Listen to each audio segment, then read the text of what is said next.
Hey everybody, what's going on? So today in this video we're going to be talking about how I break down a pond and some of my favorite baits to throw when I am out pond fishing. So I know a lot of you guys that watch my channel aren't into bass fishing a whole lot, but I wanted to make a video that is kind of aimed towards you guys. I'm actually going to make a couple different videos talking about stuff like this. And I'm basically going to go through trying to teach people how to bass fish, the basics of bass fishing, some of the basic lures and stuff like that, as well as trying to appeal to the people who know how to bass fish and trying to teach some of them new things that maybe they don't know.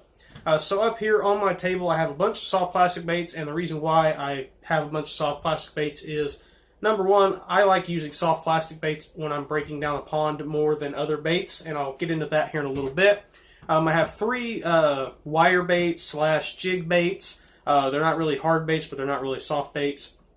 And I have three hard baits as well. So we're going to go ahead and go through the hard baits first, just because I have only three of them. First one is a topwater bait, and that is a Heddon Super Spook. This is actually a Super Spook Junior one knocker. You guys will hear. You guys can hear that noise. It has one ball right here in the tail. I don't know if it's brass. I think it's brass. It might be tungsten or something. I don't know. Judging by how cheap these are, I doubt it's tungsten, because usually tungsten rattle baits are on the more expensive side. This bait right here, I think this color is called like Florida bass or something like that. And for some of you guys that may not know, bass are cannibalistic. They will eat each other. I have seen pictures, and I've also heard stories of people finding bass eating other bass. So it's not something that's weird. Now what I like about this color here is it's got a white belly, which could imitate shad. It's got kind of a green profile, which also could imitate bluegill. And it has this little bit of a reddish pink right here, which could imitate a bleeding bait fish, this bait has all three techniques, or all three things that can mimic different bait fish. It can mimic bluegill, bass, shad, and it can also mimic, other things, frogs, who knows, it can mimic a whole bunch of different things. And basically how you retrieve a bait like this is you just twitch your rod tip like this down. Don't go like this, it won't work very well. But face your rod down towards the water and just twitch it back and forth, and that bait, when it shoots across the water, it'll go like this right here. It'll make kind of a darting back and forth action. It's called walk the dog. This one right here, the reason why I chose this one over the Strike King Sexy Dog is I wanted to also appeal to those that don't have a whole lot of money or have a limited income, or maybe you don't get a whole lot for your allowance. I know how that is sometimes. It's took me a good little bit to save up for my, some of my more expensive baits. If you have some money, I do suggest the Strike King Sexy Dog over the Heddon walking bait. But, if you want to go old school, go original, go a little bit cheaper, but still catch fish, that bait right there is good. One thing, if you can have, or if you have treble hooks just laying around that would fit on this, I do suggest switching out the hooks. You guys can see on this treble here, I've caught a couple fish on them, and the trebles are bent, but they still will hook fish. Usually when I'm throwing this, I'm not really going after 10-pounders. I'm going after 10-inchers. Both actually hooks, both treble hooks are bent. So I'm not usually going after 10-pounders. I'm usually going after 10-inchers with stuff like this because I'm fishing smaller ponds. But you can hook into a 2 or 3 pounder. I think the biggest fish I caught on this bait was about 2 pounds, I think, something like that. The first day I ever bought or ever used this bait, I caught a fish that was literally the size of the bait. I'm not even joking. I caught a bass. I don't think it really swiped at. I think I just landed on top of him. And he had the back treble hook right up here on like his, in between his eye and his mouth. And it was literally the size of the bait, which is only, I think, 4 inches. So it was about a 4-inch long bass. And I thought that was kind of funny. Don't really consider that one a catch, though, because I'm pretty sure I landed on top of him, because as soon as it hit the water, the bait just started going insane. So I think it might have just got landed on. That fish was so small, it actually couldn't even pull this topwater bait under the water. That's how small it was. But it was a lot of fun. I like fishing topwater baits. And we're going to go ahead and go into another topwater bait, which is the Rebel Popper. Now, like I said about the walking bait there, I do have a preference in poppers. My preference is the Strike King poppers. The Strike King Splash, I believe they're called. But those baits go upwards of around, $7 to $10. This bait here, I'm pretty sure you can buy this exact one at Walmart for like $5, maybe, if that's the most expensive. You guys can hear it's got rattles in it. Another thing that I like about topwater baits is rattles. I like topwaters with rattles, and I also like silent ones. If I do go fishing a pond, I'll usually carry one of each. A certain topwater that makes a lot of noise, and a certain topwater that doesn't. Usually, when I'm throwing a walking bait, I'll usually have rattles. If I can, I'll go with a silent popper, or maybe a silent plopper style bait because it makes its own noise. Or maybe even what they call a slush bait or a propeller bait, which has little propellers. The reason I didn't include that bait is they're a little bit harder to find in some places, but a Head and Tiny Torpedo is a great bait as well. I just think that a popper and a walking bait are a little bit more advanced in a way, I guess you could say, but I know a lot of people are still catching fish on the Head and Torpedo. I'm sure that if I go fishing this summer, any day of the summer, I'm sure I'll catch fish on it because it is such a killer bait. It's the bait I learned how to bass fish on. The Head and Tiny Torpedo and a popper were the two baits that I started with. That's pretty much all I threw for about half a year. Those are baits that I like to fish, but a popper is something I like to throw a lot. The reason why I didn't show a Strike King popper because they are more expensive. I think these here you can get for around $4 to $5. That's about half price from the Strike King poppers. But if you have money, like I said, the Strike King poppers are good. Another thing, if you can get one that has a feathered treble, that is good. I'm looking into getting some feathered treble hooks for my Sexy Dog walking baits, and also for some of my other topwater baits because I like having a feathered treble. It imitates a shad tail. It can also imitate, the blood trail if you have one that has a little bit of red in it. It can imitate a lot of things, and a lot of people will tell you feathered trebles will get you more bites. Now, I think, it kind of goes for the fish. If the fish wants something that has a feathered treble, it'll eat it. If they don't, then they won't. It just kind of matters to the fish more than the fisherman itself. I believe that it does help, but I don't think that it's something that you have to break your neck trying to find feathered treble hooks for your baits. You can still catch fish without them. Next bait, this is the final hard bait that I'm going to show you, is a pretty simple bait. Now, I have two favorites for pond fishing, is the Strike King 1.5 or the 1.0. The 1.0 is a significantly smaller bait over the 1.5. The 1.5 is a really good bait. I like its size. It's an overall good bait. It catches big fish and it catches small fish. The colors, I base the colors off of water clarity and forage. If you know that these ponds have a lot of bluegill, like if you walk up to the pond and you see some bluegill, or you have seen bluegill in this pond before, go with a bluegill colored bait. If the water is a lot muddier, I suggest a chartreuse blackback, something that is a very bright color. You guys can go back in some of my videos that I posted this past summer. Pretty much every single time I would go outside after a major storm blew through, I would catch at least one or two and have a bunch of bites on a chartreuse squarebill, this exact one. This is a Strike King 1.5. I would just catch fish on it right after a storm. I would go, right outside. The wind would be blowing 15, 20 miles an hour.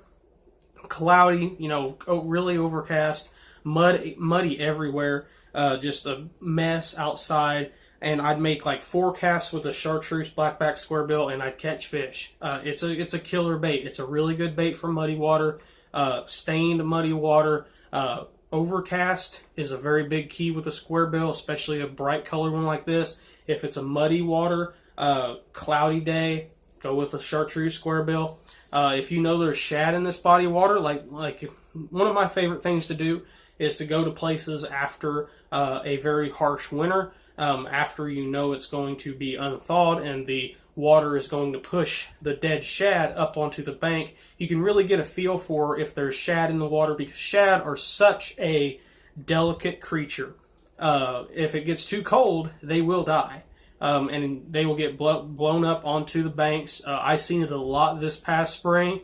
Shad in the range of, this size here, 1.5 inches, all the way up to, you know, something around 4 to 7 inches. Like, I've seen some pretty big shad this year, and that's why I like throwing big swim baits. And we'll talk about swim baits and stuff here in a little bit, but a 1.5 or a 1.0 is a great bait. If you want to go for a bigger fish, they make an 8.0, which is a little bit too big for ponds. They make a 4.0, which could be like a big fish bait for pond fishing. And they also make a 2.5. 2.5, I think it's 2.5 or 2.0, whatever. One of the two, I don't really remember. But those are also really good, bigger fish baits for ponds. So the next two baits are spinner baits, and I included these two baits solely off of water clarity. Water clarity is a huge thing in ponds because if it's too muddy, they won't bite certain baits. So I included this one here. This is a War Eagle Finesse spinner bait. This is my muddy water bait. Now this bait became my muddy water bait with the chartreuse squarebill. I used to throw one that had a lot of red on it, and then I noticed that they were getting a little bit more condition to the red, and when I switched over to this, I think it was like 3 casts later, I caught a fish. And it wasn't a giant, it was about pound and a half maybe, but I caught a fish really quickly after I switched from the red chartreuse and white to the plain old chartreuse white and gold. This is a Indiana blade right here. This is a Colorado blade. The difference here, if you look at the shape, this one here is a little bit more ovaled, has a little point. This one here is more circular and round. I like the gold on this. It's a gold wire, gold head, gold blade, gold ball bearing swivel. Everything is gold on this wire. And then it goes down to a chartreuse and white skirt, and I throw a Dox Lure Company 2-inch white swim bait on the back of that. The reason why I throw a little 2-inch white swim bait is to give them something to key in on, because I don't like throwing small spinner baits with a trailer hook. I think that it's small enough for a bigger fish or a smaller fish to get a good hook up. I think it's a really good bait. It's an awesome bait. I think War Eagle makes it. If my memory serves me right, it's a War Eagle Finesse spinner bait. They had them on sale for like $1.50 at Walmart, and I picked up one. Next, this one here is just a little shad colored spinner bait. I have a trailer hook on there because I don't like running trailers on my spinner baits in clear water. I just don't. I think it's a little bit easier for them to see that it's not a shad or a bluegill when there's a trailer on it, especially in super clear water. I think that with a smaller willow and a smaller Colorado, plain good blades, small shadow or small silver blades with just a plain shad skirt and a trailer hook is awesome for clear water. That's the spinner bait that I throw in clear water right there. Very simple setup, no special trailers, nothing special that I do. You don't have to run a trailer hook. I personally do just for, added advantage, but you don't have to.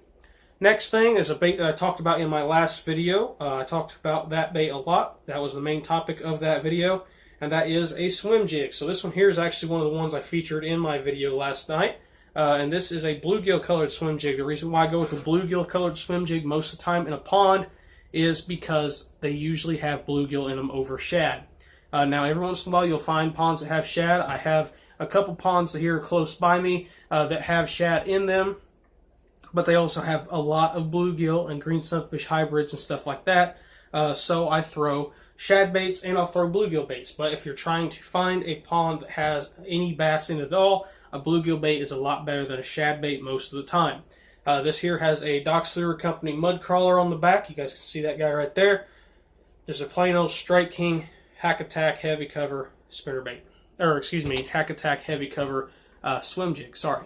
Now we're going to go ahead and talk about soft plastic baits. So I have a bunch of them up here. We're just going to fire through the smaller ones, go up to the bigger ones. The smallest one I have up here is a little Dox Lure Company 2-inch swim bait. Now you guys seen I have that on my spinner bait. I also like throwing it with a plain Jane jig head. This one here, little jig head there. Awesome setup. I like throwing them with just a plain jig head and just swimming them real slow. Works around grass, wood, docks, all that kind of stuff. I like throwing those small swim baits because you can catch bass, bluegill, crappie. You can catch just about anything on that bait. It's caught a lot of stuff. Next bait, little 4-inch boomstick. That guy right there is an awesome bait, whether you're wacky rigging it. I have one in my tackle box that has a little 1/0 hook A wacky rigged has a great action. Wacky rigged, I love the little 4-incher on a wacky rig. Weightless rig, Ned rig, whatever you're trying to throw it on, it's a great bait. I like throwing that in the little shallow pockets, weightless or wacky rig. It's a great bait for shallower water. It's also a really good bait for flipping as well. If you're trying to get into the lighter side of flipping, you know, a little 1/8 ounce Texas rig with a small, you know, 2/0, 3/0 hook, perfect setup. Next bait we're going to talk about is the 4-inch Ultra Finesse worm. So I love the 4-inch Ultra Finesse worm for pond fishing because you can do a lot of things with it. You can drop shot it, you can wacky rig it, you can what I call Ultra Finesse shaky head rigging it, which is basically just a tiny little crappie jig head and shaky head rigging this 4-inch worm. Great way to fish it. One of my favorite ways to fish it, I've actually got this already set up on a rod, is a small 1/8 ounce bullet weight, pegged or not pegged. I don't have this one pegged. You guys can see it sliding up and down the line. You know, depends on the cover. And with a chicken liver colored 4-inch Ultra Finesse worm on a 1/0 Eagle Claw laser sharp worm hook. That's what I got this set up on. Another thing, when you're fishing something small like that, I like going with a smaller, shorter, medium-sized rod. That's what I have this set up on, 12-pound line, medium rod. Just because you don't have to jack the hook into them. Plus, it's a small hook. You don't want to break the hook. Next thing, a 3.5 gunner. I have 2 of them up here, white and green pumpkin. Honestly, that is a bait that you can give and take with. If you have a lot of smaller fish and you're trying to fish swim bait, I definitely suggest a 2-inch one. But if you're wanting to try to go for a little bit bigger fish, go with that 3.5 gunner. That's an awesome bait right there. Next, another top water bait. Obviously, pond fish eat frogs. There's frogs in ponds. A bullfrog by Doc's Lure Company is a great bait. Another great bait is the pond hopper. I don't have any of those up here, but the pond hopper is another great one. It's actually made for pond fishing. But this one here is an awesome bait if you're looking for a bigger fish.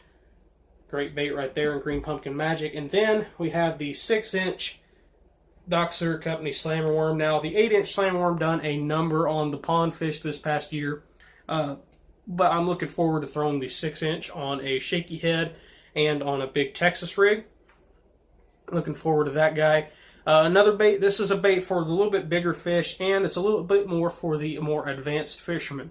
I'm sure a lot of you guys have heard the big news on the scrounger head. It's been a very big bait, very big topic in the past few weeks, past few years. The scrounger head has been making a lot of noise here lately. I seen a guy, I think it was a 6.5 pounder he caught on Table Rock, I believe it was. It was either Table Rock or Lake of the Ozarks.